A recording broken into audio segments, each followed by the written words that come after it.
ఉగాండాలో భారత్కు చెందినటువంటి ఒక నవవధువు బలమరణానికి పాల్పడింది.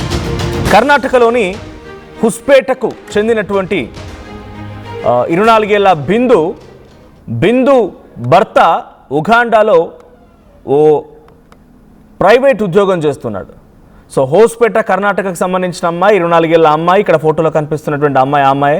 సో ఆ అమ్మాయి వాళ్ళ భర్త ఉగాండాలో ప్రైవేట్ ఉద్యోగం చేస్తున్నాడు. సో పెళ్ళై ఇంకా ఏడాది కూడా కాలేదు. భర్తతో కలిసి ఉండాలని ఉగాండా వెళ్ళింది బిందు. అక్కడ భర్తను చూసి బలమరణానికి పాల్పడింది బిందు. సో సహజంగా ఇటువంటి దూరంగా ఉండేటువంటి దాంట్లో, లేకపోతే మోస్ట్లీ ఈ యంగ్ జనరేషన్స్లో ఈ వయసు ఉన్నటువంటి వ్యక్తులలో డెఫినెట్గా ఇక్కడ పెళ్ళైన తర్వాత అక్కడికి వెళ్ళిపోయారంటే వాళ్ళు అక్కడికి వెళ్ళిన తర్వాత ఎక్స్ట్రా మ్యారిటల్ అఫైర్స్ ఎక్కువగా పెట్టుకుంటున్నారు. అది అబ్బాయిలైనా అమ్మాయిలైనా కూడా, మోస్ట్లీ అబ్బాయిలు. సో ఇప్పుడు ఈ అమ్మాయి ఇక్కడి నుంచి ఎంత ఆశగానో అబ్బాయి దగ్గరికి వెళ్ళింది. అక్కడ ఇక ఉండాలని డిసైడ్ అయిపోయి అబ్బాయి దగ్గర వెళ్ళేసరికల్లా అక్కడికి చూసిన తర్వాత అబ్బాయి మాత్రం వేరే ఒక అమ్మాయితో ఎక్స్ట్రా మ్యారిటల్ అఫైర్స్ పెట్టుకోవడం, లేదంటే ఇంకేదైనా జరిగి ఉండొచ్చు అనేది ఇప్పుడు అనుమానం వ్యక్తమవుతోంది. సో అక్కడ భర్తను చూసి బలమరణానికి పాల్పడింది ఈ అమ్మాయి బిందు.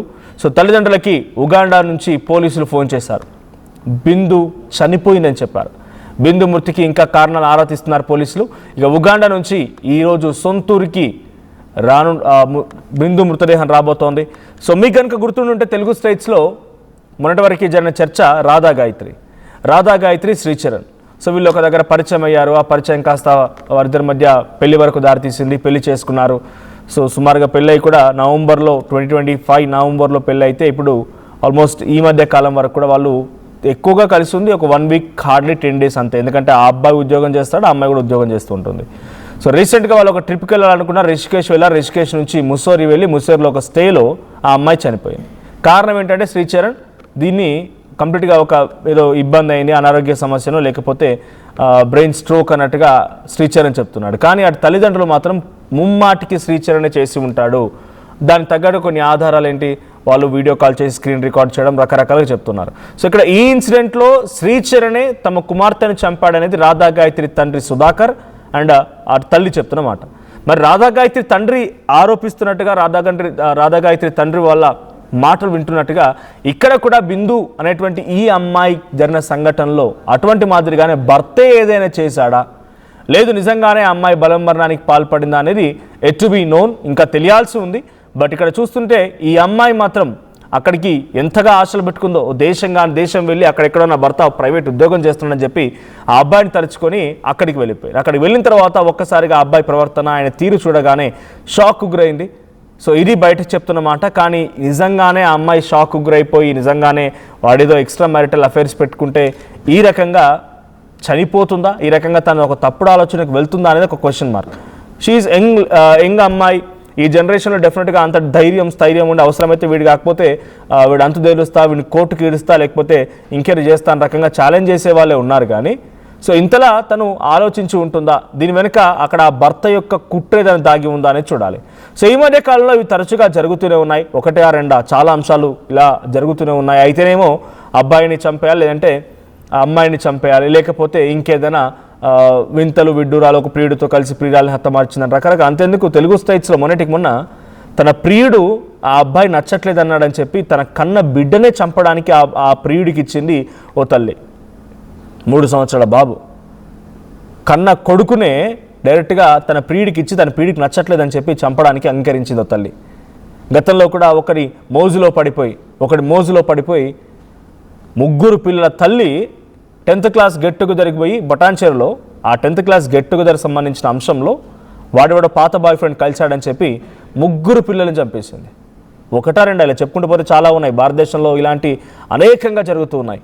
ఇందుగలడు అందులేడని ఎందెందు వెతికినా అందందు గలవాడన్న చందంగా అది ఒక రాష్ట్రమో ఒక ప్రాంతమో ఒక దగ్గరికే పరిమితం కాలేదు. సియాగోయల్ మహారాష్ట్ర కాబోయేటువంటి భర్తని 400 అడుగుల ఎత్తులో ఉన్నటువంటి ఒక కొండలో నుంచి లోయలోకి తోసేసింది. చనిపోయిన తర్వాత డ్రామాలు ఆడింది. కానీ ఎటకెళ్ళకి పోలీసులు పట్టుకున్నారు. సిక్కింలో హనీమూన్ కని తీసుకెళ్ళినటువంటి ఒక సోనాక్షి అనేటువంటి ఒక మహిళ తన భర్త రాజ్వంశీని వేరే ఒక పనోడితో వివాహితర సంబంధం లేకపోతే ప్రేమ అని చెప్పి తన భర్తని హతమార్చింది.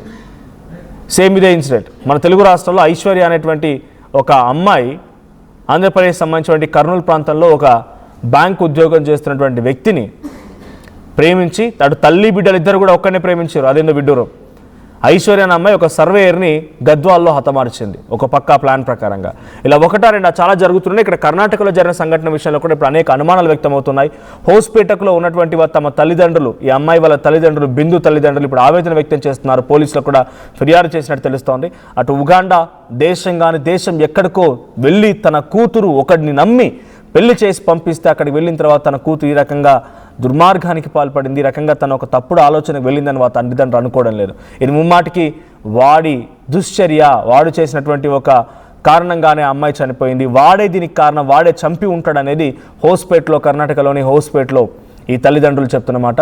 సో ఏదేం జరిగినా ప్రజెంట్ బిందు మరణానికి కారణం ఏంటి అనేది మాత్రం తెలియాల్సి ఉంది. ఇటు భారత ప్రభుత్వానికి వాళ్ళు రిక్వెస్ట్ చేస్తున్నారు, ఎలాగైనా సరే ఆ కేసు ఇన్వెస్టిగేషన్ చాలా లోతుగా జరిపి బాధ్యులను కఠినంగా శిక్షించే విధంగా చేయాలని చెప్పి ఈ బిందు తల్లిదండ్రులు కోరుతూ ఉన్నారు. అటు ఆ భర్త కూడా ప్రస్తుతానికి నాకేం తెలియదు, నేనేం చేయలేదు, నాకేం ఎటువంటి తప్పెరగదు, కానీ ఆ అమ్మాయి ఒక తప్పుడు ఆలోచనతో ఈ రకంగా పాల్పడిందనేది భర్త ఉగాండాలో ఎవరైతే ఈ ఘటనకు కారణమయ్యారని చెప్పి ఆరోపణలు ఎదుర్కొంటున్నారో లేదా కారణమయ్యారో వాడు చెప్తున్నమాట.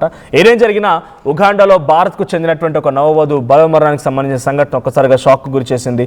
కర్ణాటకలోని హౌస్పేటకు చెందినటువంటి 24 ఏళ్ల బిందు అనేటువంటి ఈ అమ్మాయి ఉగాండాలో తన భర్త పనిచేస్తున్న నేపథ్యంలో అక్కడికి వెళ్ళడానికి సిద్ధపడింది. అక్కడికి వెళ్ళింది. అక్కడికి వెళ్ళగానే పెళ్ళైనటువంటి ఇంకా ఏడాది కూడా కాలేదు ఆ భర్తని ఒక చూడరాని సంఘటనలో చూసి తను బలమరణానికి పాల్పడింది అనేది బయటికి వినిపిస్తున్న మాట, లేదంటే భర్త చెప్తున్న మాట. కానీ దీని వెనుక వేరే కుట్ర దాగి ఉందని తల్లిదండ్రులు చెప్తున్నారు. చూద్దాం మరి ఏం జరిగిద్దో. దయచేసి ఒక విషయం ఆలోచించండి. నిజంగానే ఏదైనా మీకు ఇష్టం లేకపోతే వదిలేయండి. అది అబ్బాయి అయినా అమ్మాయి అయినా. పెళ్లి ఇష్టం లేదు, లేదా పెళ్ళి అయిన తర్వాత ఒక అమ్మాయి ప్రవర్తన నచ్చట్లేదు, లేకుంటే అమ్మాయి వేరే ఎక్స్ట్రా మ్యారిటల్ అఫైర్స్ పెట్టుకుంది, అబ్బాయి లేదా వేరే ఒక వివాహిత సంబంధం పెట్టుకున్నాడు అనుకున్నప్పుడు మీకు నచ్చకపోతే వదిలేయండి. కానీ నేను వివాహితర సంబంధానికి అడ్డొస్తున్నాడు కానీ భర్తను చంపడం, వివాహితర సంబంధానికి అడ్డొస్తుంది కానీ భార్యను చంపడం, ఇలాంటి నీచ నికృష్టాలు రోజు రోజుకి పెరిగిపోతున్నాయి. సో అందరూ స్ట్రాంగ్గా ఉండాల్సింది, మరి ముఖ్యంగా అమ్మాయిలు స్ట్రాంగ్గా ఉండాల్సిందే. సో స్ట్రాంగ్గా ఉండి మిమ్మల్ని మీరు కాపాడుకుంటే ఏం కాదు, కానీ స్ట్రాంగ్నెస్ అనేది ఇంక ఎదుటిని చంపడం కోసం అయితే మాత్రం డెఫినెట్గా పొరపాటే. సో ఇలాంటి తరచుగా జరిగేటువంటి ఘటనలు నేనే దాదాపు ఒక 10 ఉదాహరణలుగా చెప్పాను మీకు. సో ఇవన్నీ చూస్తున్న తర్వాత మీకేమనిపిస్తోంది? ఈ వరుస సంఘటనలు మీరు ఎలా చూస్తున్నారు? కామెంట్ చేయండి.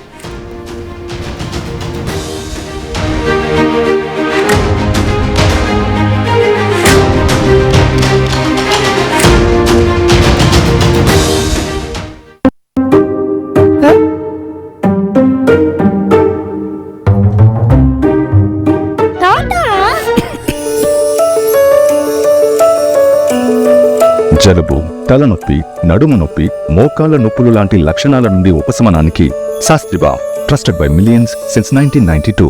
టోర్నమెంట్ కి ముందు పెయింట్ ఎలా చేస్తాం?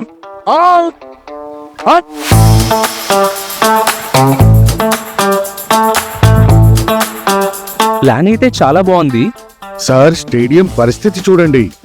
టోర్నమెంట్ ముందు పెయింట్ ఎలా చేస్తాం? టెక్నో పెయింట్స్ ఉందిగా. Techno paints, township, dam, stadium లేదా మనీళ్లు, పెయింట్స్ నుంచి పెయింటింగ్ వరకు పూర్తి సొల్యూషన్ కావాలంటే మేమున్నాం. కానీ సార్, టైంకి పూర్తవుతుందా? రోజుకు 23 లక్షల స్క్వేర్ ఫీట్ పెయింటింగ్ చేయగల సామర్థ్యం, 5,000 మంది స్కిల్డ్ లేబర్ టీమ్ మా వెంట ఉంది. 23 లక్షల? అవును, ప్రపంచ స్థాయి రంగులు, అద్భుతమైన షేడ్స్ తో భారతదేశపు అసలైన పెయింట్ మరియు పెయింటింగ్ శక్తి మేమే. We are Techno Paints. Techno paints.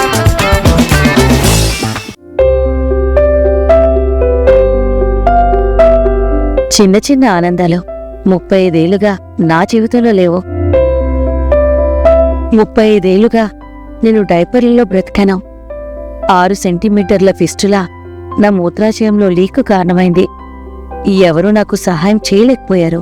ఏఐఎన్యూలో వైద్యులను కలిసే వరకు. అక్కడ వారు రోబోటిక్ శస్త్రచికిత్సతో నాకు పరిష్కారం ఇచ్చారు. వారు నా ఆత్మవిశ్వాసాన్ని కూడా తిరిగిచ్చారు. Precision care makes it possible. The Center for Robotic Surgery at AINU